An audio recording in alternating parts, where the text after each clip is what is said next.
There we go, baby.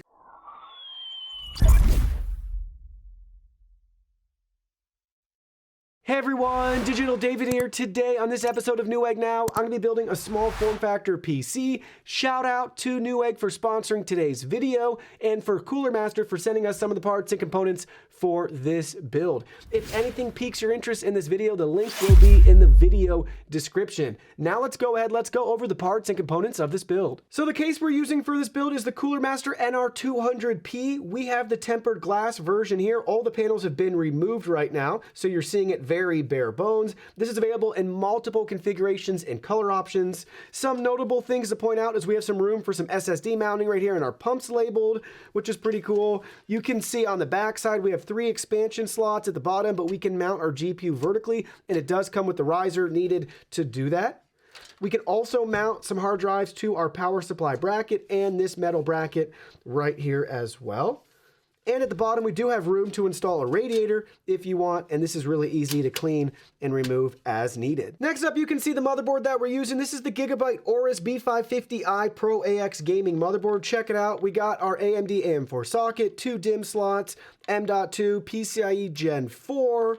Also on the backside, an additional M.2 slot we can use to expand our storage.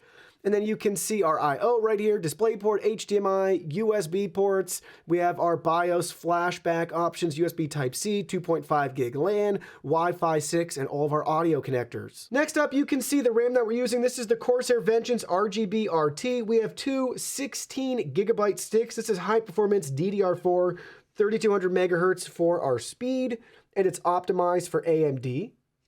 RGB up at the top with the Corsair logo. You can see it from the back side right here. Really cool textured surface on both sides. Next up, we're going to be featuring the EVGA RTX 3050 XC GPU. Check it out. Everything looks great. We have 2 cooling fans on it.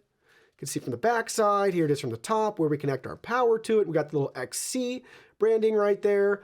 And you can see all of our different output options, 3 display ports and 1 HDMI port. Next up for our CPU, we're using the AMD Ryzen 5 5600X. This is a 6-core, 12-thread CPU, PCIe 4.0, 4.6 gigahertz max boost with a 3.7 gigahertz base. Keep in mind with the 5600X, you will need a discrete graphics card to use this CPU. Next up for the power supply, you can see what we're using. This is the Cooler Master V750 SFX Gold featuring 100% Japanese capacitors, 10-year warranty, and it's 80+ gold certified for its energy efficiency, and we have a 92 millimeter fan on it. You can see very small and compact, but this is a fully modular power supply. For our cooling, we're using the Cooler Master Master Liquid PL240 Flux. This is a great AIO that features addressable RGB, an optimal efficiency pump, and enhanced sickle flow fan blades. And for our primary drive and storage, we're going to be using the Sabrent Rocket 4 Plus M.2 PCIe Gen 4 NVMe SSD. We have the 500 gigabyte version, but they have multiple capacities available depending on your storage needs. If you're going to be following this build to a T, you'll also need to pick up the Master Accessory riser cable PCIe 4.0. The one that's included with our case, you can see it right here. This only has PCIe 3.0 support. So our RTX 3050, if we use this cable, will not display the BIOS or anything else for us for our initial boot. So we can't even configure the motherboard to be able to use this since the 5600X does not have integrated graphics. So depending on the route you're going, you may need to pick this up too if you're going to be using a PCIe 4.0 graphics card and motherboard. So now really quickly, let's go ahead. Let's look at all the parts and components directly on Newegg. You can see I created a wish list right here. It's showing up as the Purple People EATER PC build.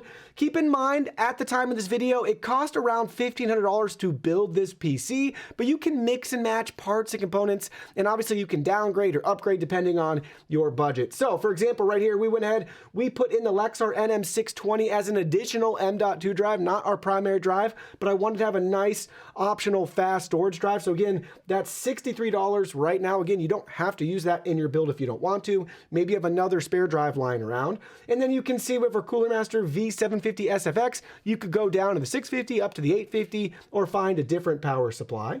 We use the AMD Ryzen 5 5600X. If you have one that has integrated GPU, maybe you want to do Intel or you want to do like the 5600G, I prefer to have the integrated GPU because you never know what issues you're going to encounter. And it's always nice to have that for troubleshooting, just to remove the GPU out of the equation of what could possibly be wrong. Next up, you can see the EVGA GeForce RTX 3050 XC right here. Then you can see we went ahead, I used 2 of these, so you'd have to double the price of the fans, but we used 2 additional Cooler Master Master Fan SF120Ms. I love these ARGB fans, they are beautiful. Next up for our primary drive, we did 500 gigs of the Sabrent Rocket 4 Plus. This is a PCIe 4.0 drive, which gives us really fast and phenomenal read and write speeds. I highly recommend if you're using a PCIe 4.0 board that supports it and a CPU, definitely spend a little bit more, even if you get a smaller capacity to get those faster speeds. Also, again, comes in a variety of sizes depending on your budget and your needs. Next up, we used the Corsair Vengeance RGB RT 32 gigs of RAM, followed by our Gigabyte B550i Aorus Pro AX motherboard for our AMD CPU. And last but not least, what makes this build come together is our fantastic case, also available in multiple colors. But this is the Cooler Master Masterbox NR200p. There is an NR200 version, and you can actually get an even larger version if you want as well. So that's a quick look at the list right here. It's going to come out to be about $1,500 if you are following this exactly as we did. And don't forget, depending on your GPU or CPU, you may need to add in that PCIe 4.0 riser as well. That would be an additional $60 or so. All right, now it's time for my favorite part. Let's go ahead and peel this off. There we go, baby. Oh, it's so satisfying, but check it out. We have our beautiful tempered glass panel. We can swap out for just the regular metal graded one if we want, but I really like how everything looks with our nice tempered glass. It has a pretty cool border around it that I'm happy with, and then you can see directly on the inside still and check out your build, depending on how you have it configured and what you want to look at in there. You'll be able to view it very easily with this panel on it. All right, so the plastic's off. We're all ready to go now and check out the final build from all different angles. So first and foremost, check it out from the top right here. This looks so cool with our 2 fans and all the light that we're able to see through the top right here and our illuminated power button. It looks really, really sharp. Next up, you can see the back side right here looks great too. I really like these panels, so much so that I'm always on the fence between using the tempered glass or not, because I like the look of this case with our metal panels on for both sides. It just looks so nice, and you can really showcase the beautiful color. Front and center looks great too. Very simple design. Again, I like that we get to see a lot of the color that we chose, so we just really get to focus on the purple and our minimalistic Cooler Master logo right here.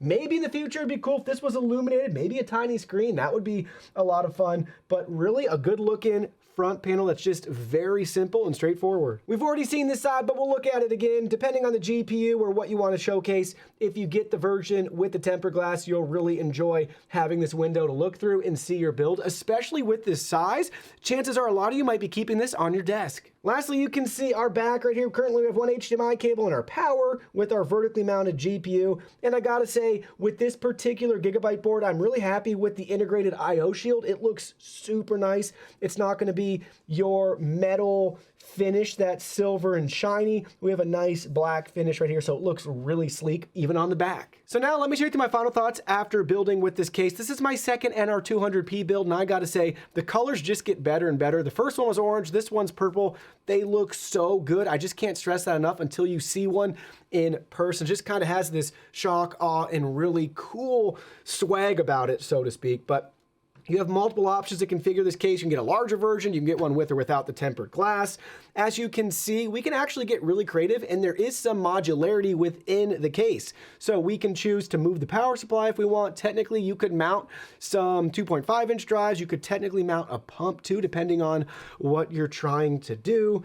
And again, it's really cool if you have a GPU that you want to show off that has great RGB, unlike this one, you can do that with this case too. We crammed a 240mm AIO in here, which is pretty impressive. So overall, I don't really have too many negative things to say about it. I think one of them might be just how on the back side, I really wish we could somehow, maybe if the case was just, I don't know, a little bit wider, however they could position it to give us a little bit of room to have kind of a channel back there for cable management. My OCD is bothered by that, but we were able to have everything look good enough that I'm happy with it for this build for now. But cable management is definitely tough with the case like this, but that's kind of the whole point. You're limited in space, but because of that, This PC is portable if you want to take it with you. Yeah, it's still going to be heavy, but you could take it with you if you wanted, or you could put it on your desk really easily and enjoy being able to see what you've worked so hard to build. Well, that concludes our video. Thank you so much for watching. Don't forget the product link will be in our video description below. Please go ahead, check it out, and do your shopping from there.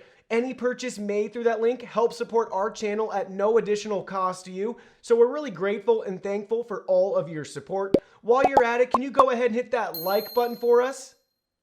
And subscribe to our channel. We have new content coming out daily, and we don't want you to miss anything. Please go ahead and give us a follow online and make it a clean sweep.